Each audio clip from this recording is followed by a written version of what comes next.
Good afternoon everyone, it's Nick here, and it's been a while since I made a video, so I'm going to make a quick video of some food that I haven't made before. It's basically taking the idea of a burger and then adding this absolutely lovely stuff called raclette. So basically it's a cheeseburger with raclette. Raclette, by the way, if you don't know, is a French cheese that people melt and then pour over potatoes. It's actually a Swiss dish, but it's a French cheese. The Swiss took cheese, colonization, some shit. Anyway, so I'm gonna make this, and yeah, we'll make with a on baguette, and it should be glorious. Cheers. So just cut some mushrooms and onions. We're gonna throw the onions in here, wait for those to brown, and then we're gonna be cooking with these. Now the French have this idea of calling these steaks, which of course they don't really fit the general idea of what a steak looks like. They are haché over here, as you can see, and they are basically sort of compressed sort of mince, I suppose, but it's not fatty. I suppose it's like prime mince, and they kind of do then have almost a, I can't even lie, it does not look anything like steak, it doesn't taste anything like steak, it does have beef I suppose, but yeah, that's not a steak if you ask me. It's basically a mince beef burger that they call steak, which is a lie. Fuck you. So those are going along, we'll throw some mushrooms in here. You're not a steak, you are a normal burger, don't pretend to be anything other than that. And we're going to bake, okay, I did chew the end off. It's very difficult to buy a baguette from a bakery when it's warm and walk home in the cold and not chew the end off, okay? It's not possible. I dare you to try and do it. So we're going to take this, so yes, I suppose that's alright, we'll go for about that big. Actually really need a serrated knife for that. And yeah, we'll cut it down the middle.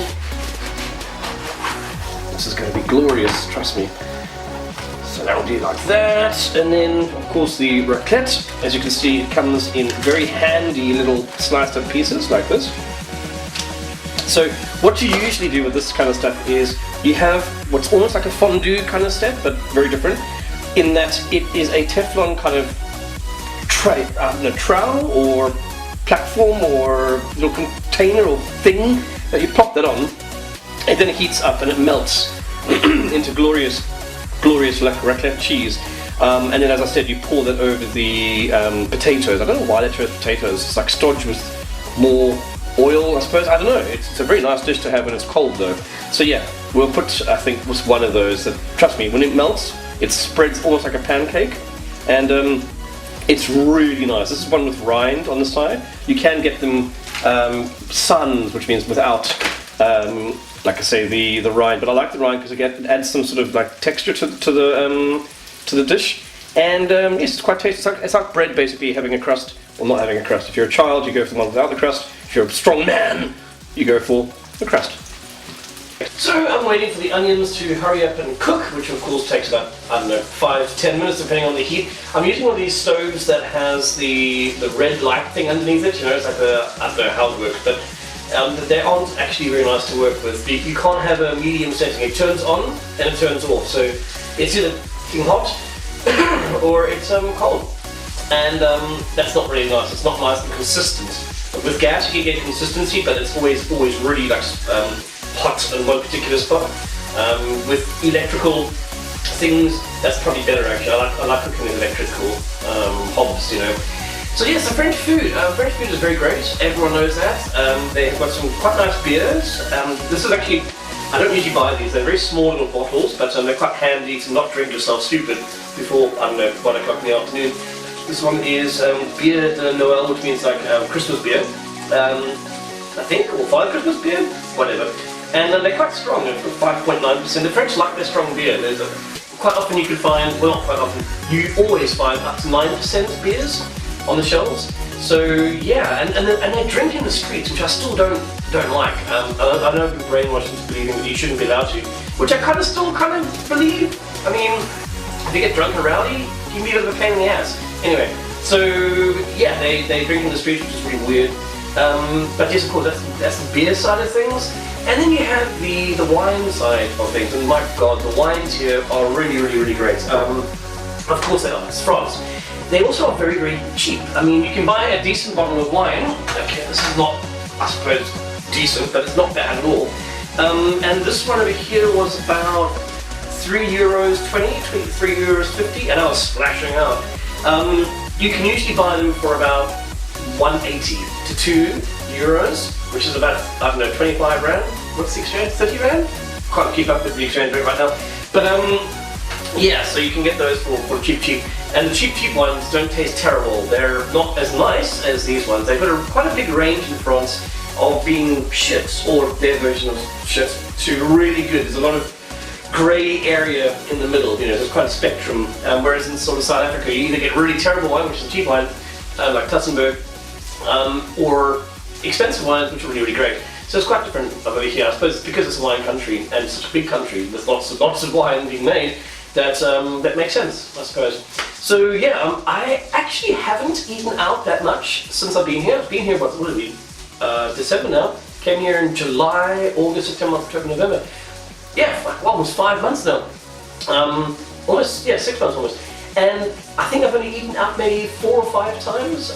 It's expensive. It really is expensive. You can't stress it enough. Paris is a very expensive city.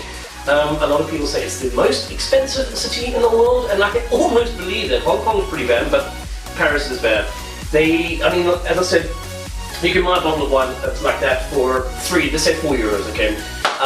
If you go into a bar or a restaurant, the wine starts at €4 for a glass. So you're looking at, it's 4 times more expensive just for a glass, because you get about 4 glasses in a bottle of wine. The food is much the same. You're looking at €20 for an okay medium sort of like, you know, menu, not a la carte, nothing special, like a burger. It'll probably cost you between 15 and €20. So yeah, I haven't really spent much time eating out. I would like to remedy that, but as I said, it's expensive. So I've eaten the raclette, where you pour it over the potatoes. I've eaten moules et frites, which is mussels and chips, which is quite a famous dish over here. Don't actually think it's French. I think it's from Belgium. Not sure, might be wrong. But yeah, the restaurants are very nice here. They look great. I was with a friend last night in a bar called the Sir Winston, after Winston Churchill, which looked very much like a I don't know, an 18th century kind of man's gentleman club, though there were ladies in there last night, with leather couches and beautiful bars with beautiful crystal sort of chandelier lights and stuff, and that was really cool. So they're really amazing restaurants here. You just got to fork out. I mean, last night I think I spent €50. That's a shitload of money. It's 1,000 rand almost, 800 rand roughly. And that was just on, I don't know, I think it was 2 pints and 3 glasses of wine and a cheese platter, which was very amazing. They have cheese platters here. It's not just cheese. It's cheese, it's gherkins, it's a selection of usually 3 or 4 different cold meats, like Parma ham and salami and stuff. Really nice, but again, very expensive. Anyway, that looks like it's burning, so I better get back to it. It's not going to be a Trevor dish. And guess what? It is a Trevor dish. Right, as I mentioned just now, it's a Teflon plate, so you don't really have to put much oil in. See, look what I'm talking about. That's not a steak, for goodness sake. That's a minced burger. Stop saying it's a steak, bunch of liars. Anyway, it looks like a burger now. It's a broken burger, and we'll cook that for a couple of minutes, maybe 2-3 minutes each side, so it's not like a Trevor burger.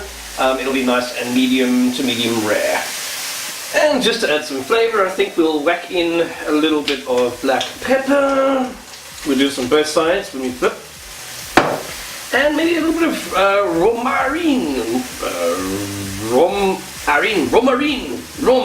I don't know if I could, but it's basically rosemary. So it smells really nice right now. Alright, so I just took the meat out there and I quickly cleaned the pan. And what we're going to do is we're going to throw some raclette in there, and it's going to start simmering and doing its magic, and then we'll pour it over this. I'll pop that on there, and I'll go upstairs, have a beer, start gaming. That is a Saturday. Okay, let's just carry on waiting. So this is the strange thing about raclette. It's not quite like cheddar. Cheddar would burn and go different. As you can see, it's quite strong. It holds itself together, and you need to flip it. This is the strange thing. Most people don't, you would think that mozzarella, for example, would melt, but look at that. I mean, god damn it. It sort of holds its, I suppose the molecules in it are a bit, more cohesively tight, or whatever the hell, science. So usually you just sort of break it up like that.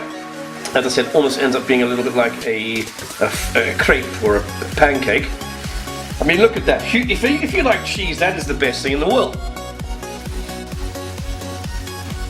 And this is when you get the beautiful cheese. As I said, this has got the rind or the crust on it, as you can see. So it holds it a little bit more together. So you can obviously buy it without, sans, whatever the word for crust is. And then you just go and you pour it onto your burger like that. Turn the oven off. And there you go. You've got your raclette burger. Boom! And that is going to taste glorious, gentlemen and ladies, I suppose, if you're watching this. Okay, I lied. I didn't exactly go upstairs to have the burger. I thought I'd have a quick nibble on it over here and let you guys know exactly what it tastes like.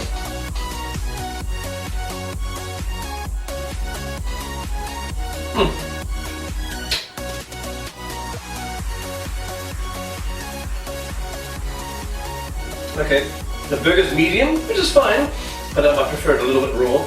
And the cheese, as you can see, is just, it's to die for. Raclette tastes a bit like, it's kind of a cross between like cheddar and mozzarella. It's quite a difficult thing to describe.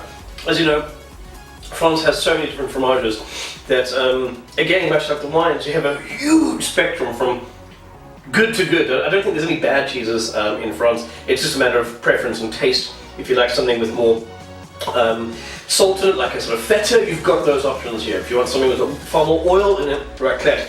One thing which is not very classy to talk about, but much like if you eat a lot of beetroot the next day and you go to the bathroom and you go to the toilet, things are going to look a little bit different over there. That's one problem with raclette, because it's such a high oil content. The next day, it's difficult to, you know, wipe your ass, let me put it that way. So yeah, I absolutely love this stuff, and have a great day, everybody. Catch you later.